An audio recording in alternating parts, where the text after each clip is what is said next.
नमस्कार छात्रों, मैं गौतम भाई अहिरे, सुमन high school number 11, Gayatri Nagar Navagam Dindoli. आज हम कक्षा 9वीं की कविता क्रमांक 4 कर्ण का जीवन दर्शन इस कविता का अध्ययन करेंगे। इसके कवि हैं रामधारी सिंह दिनकर, हिंदी के मशहूर कवि, राष्ट्र कवि, जिनको उर्वशी के लिए ज्ञानपीठ पुरस्कार भी मिल चुका है। तो आज हम कर्ण का जीवन दर्शन कविता का अध्ययन करेंगे। प्रस्तुत खंड काव्य में महादानी श्रेष्ठ मित्र कर्ण के जीवन के करुण किंतु भव्य जीवन का दर्शन यहाँ पर होता है। सारे अन्यायों को सहकर कर्ण जन्म से नहीं परंतु अपने पुरुषार्थ और मेहनत से किस तरह महान बनता है। अंत में जब पांडव श्रेष्ठ के रूप में सब कुछ राज्य पर अधिकार प्राप्त करने का प्रलोभन सामने आता है, तब भी कर्ण जरा भी विचलित नहीं होते। जिसने आज तक उसके जीवन में साथ दिया, ऐसे मित्र दुर्योधन को किसी भी मोल पर वह छोड़ना नहीं चाहते। जीवन के अंतिम समय तक कर्ण दुर्योधन का साथ देते हैं। ऐसे श्रेष्ठ मित्र कर्ण की कहानी इस कविता में है। महाभारत का युद्ध शुरू होने से पहले श्री कृष्ण कर्ण को पांडवों के पक्ष में ले आने के लिए उनसे मिलते हैं। उस कथा पर आधारित यह काव्य लिया है।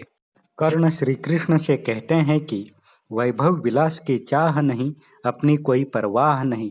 वैभव यानी धन दौलत, विलास यानी सुख समृद्धि, चाह का अर्थ होता है इच्छा, परवाह का अर्थ होता है चिंता।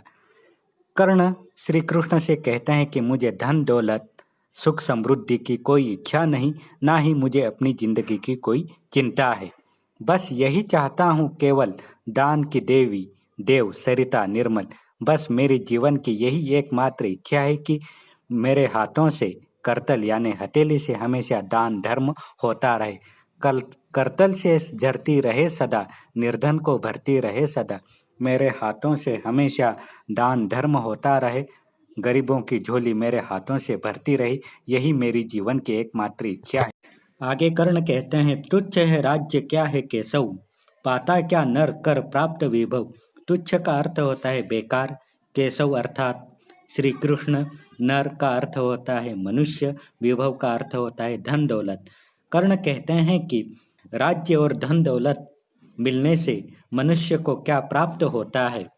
तो आगे कहते हैं, चिंता प्रभुत, प्रभुत यानी ढेर सारी चिंताएं, अत्यल्पहास और खुशी नाम मात्र यानी बहुत कम खुशी प्राप्त हो। राज्य और धन दौलत मिलने से कुछ चाक चिक्के यानी चमक दमक, कुछ दिनों की चकाचौंध चमक दमक की जिंदगी, कुछ पल विलास, कुछ क्षणों का सुख समृद्धि, सुख उपभोग प्राप्त होता है। लेकिन ये सारी चीजें उसे यहीं छोड़ देनी पड़ती है और खाली हाथ ही यहाँ से जाना पड़ता है। खाली हाथ आते हैं, खाली ही हाथ जाते हैं। इस तरह कर्ण श्री कृष्ण द्वारा दिए गए प्रलोभन अर्थात लालच से जरा भी विचलित नहीं होते और अपने मत पर कायम रहते हैं। कर्ण आगे श्री कृष्ण से कहते हैं, इस तरह अपना सिद्धांत रखते हैं कि मुझसे मनुष्य जो होते हैं कंचन का भार न ढोते हैं। कंचन का अर्थ होता है सुवर्ण अर्थात सोना, भार यानी बोझ, ढोना यानी वहन करना। हे श्री कृष्ण, मेरे जैसे जो मनुष्य होते हैं वह सुवर्ण यानी सोने का भार नहीं उठा पाते। पाते हैं धन बिखराने को, लाते हैं रतन लुटाने को। मेरे जैसे जो मनुष्य होते हैं वह धन दौलत गरीबों में बांटने के लिए लाते हैं और जो अनमोल जो रतन होते हैं उनको भी दान धर्म करने के लिए उपयोग में लाते हैं। जग से न कभी कुछ लेते हैं, दान ही हृदय का देते हैं। इस पंक्ति से कर्ण श्री कृष्ण से कहते हैं कि मेरे जैसे मनुष्य सुख वैभव का जीवन नहीं जीते, वे लोगों में बांटने के लिए ही धन दौलत की प्राप्ति करते हैं। उनकी बहुमोल अनमोल वस्तुओं भी लोगों में बांट देते हैं। वे संसार से कभी कुछ नहीं लेते, अपने हृदय का दान भी कर देते हैं, जैसे कि कर्ण ने कवच कुंडल का दान दिया था। कर्ण श्री कृष्ण से राजमहलों की विशेषता और गरुड़ की विशेषता बताते हुए कहते हैं कि प्रासादों के कनखाब शिखर होते कबूतरों के ही घर। प्रासाद यानी राजमहल, कनखाब यानी सुनहरे, शिखर यानी चोटियाँ, सोने जैसे चमक दमक वाले राजमहलों की चोटियाँ कबूतरों के ही घर बनती है, ऐसा राजमहल के प्रति कर्ण के विचार हैं। महलों में गरुड़ न होता है, कंचन पर कभी न सोता है। गरुड़ पक्षी कभी महल में नहीं होता, महल में नहीं रहता, वह सोने के बिछोने पर नहीं सोता। बसता वह कहीं पहाड़ों में, शैलों की फटी दरारों में। गरुड़ का वास्तव्य, गरुड़ का घर तो पहाड़ों में ही होता है। फटी दरारें ही उसका घर होती है। शैलों की फटी दरार यानी पहाड़ों के चट्टान की जो फटी दरार है वही गरुड़ का घर होता है। ऐसा राजमहल और गरुड़ के बारे में कर्ण श्री कृष्ण से कहते हैं। आगे कर्ण श्री कृष्ण से कहते हैं, होकर सुख समृद्धि के अधीन मानव होता नित्य तपक्षीण। अधीन यानी उसके बस में, तपक्षीण यानी दिन ब दिन कमजोर होना। सत्ता किरीट मणिमय आसन करते मनुष्य का तेज हरण। तेज यानी प्रभाव, हरण यानी दूर करते हैं, प्रभाव कम करते हैं। धन दौलत सुख का गुलाम बनकर मनुष्य अपना तप यानी तेज प्रभाव खो देता है। राजपद, मुकुट और मणियों से जड़े हुए सिंहासन मनुष्य के तेज को हर लेते हैं। सत्ता, मणिमय आसन ये मनुष्य के प्रभाव को कम करते हैं। चमक दमक मनुष्य को प्रभाव कम कर देते हैं, ऐसा कर्ण कहे। नर विभव हेतु ललचाता है मनुष्य, नर यानी मनुष्य, विभव यानी धन दौलत के लिए ललचाता है, पर वही मनुष्य को खाता है। मनुष्य धन दौलत संपत्ति पाने के लिए जीवन भर लालच करता है, ललचाता है, पर वही धन दौलत उसे नष्ट कर देती है। इसलिए धन दौलत का लालच नहीं करना चाहिए। सुख समृद्धि में, सुख सुविधा में जीवन बिताने वाले मनुष्य भले ही सुंदर और कोमल बन जाए, लेकिन वह संपूर्ण मनुष्य नहीं कहला सकते। इसके बारे में आगे कर्ण श्री कृष्ण से कहते हैं, चांदनी पुष्प छाया में पल, नर गले बने सुमधुर कोमल। चांदनी और फूलों की छाया में अत्यंत सुख सुविधाओं में पलकर मनुष्य सुंदर और कोमल भले ही बन जाए, पर अमृत क्लेश का पिए बिना, आतप अखंड में जिए बिना।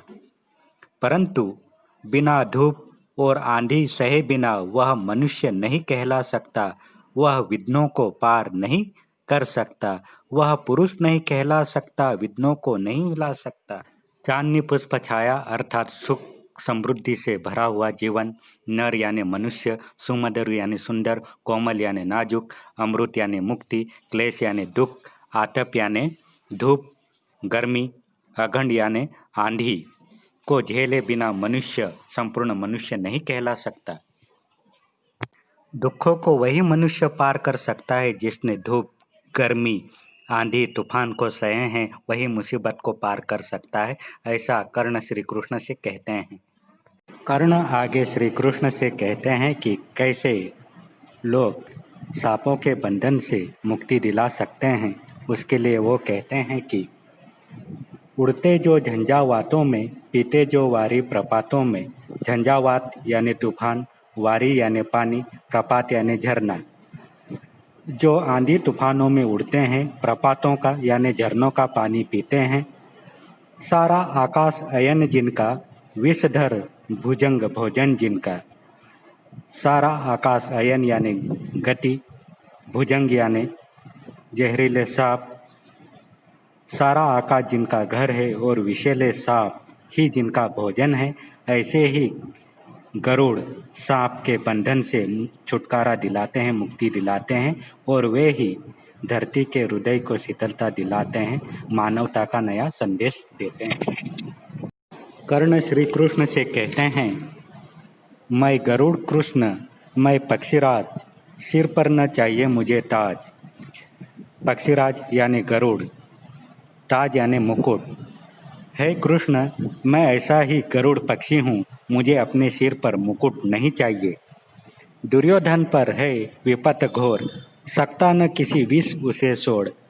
इस समय दुर्योधन पर भयंकर मुसीबत आफत आ पड़ी है, मैं किसी भी तरह उसे छोड़ नहीं सकता। रन खेत पाटना मुझको, आही पास काटना मुझको, मुझे तो दुर्योधन को बचाने के लिए युद्ध क्षेत्र में उतरना है और दुर्योधन को नागपाश से बचाना है, नागपाश का बंधन मुक्त कराना है। इस तरह कर्ण श्री कृष्ण का प्रस्ताव प्रलोभन ठुकरा देते हैं और जीवन भर दुर्योधन का साथ देना चाहते हैं। इस तरह कर्ण महादानी और दोस्ती की मिसाल दुनिया में कायम करता है। इस तरह कर्ण का जीवन दर्शन यह काव्य खत्म होता है। काव्य पर आधारित स्वाध्याय गृहपाठ इस प्रकार है, इसे लिखकर भेजना है। धन्यवाद, शुक्रिया।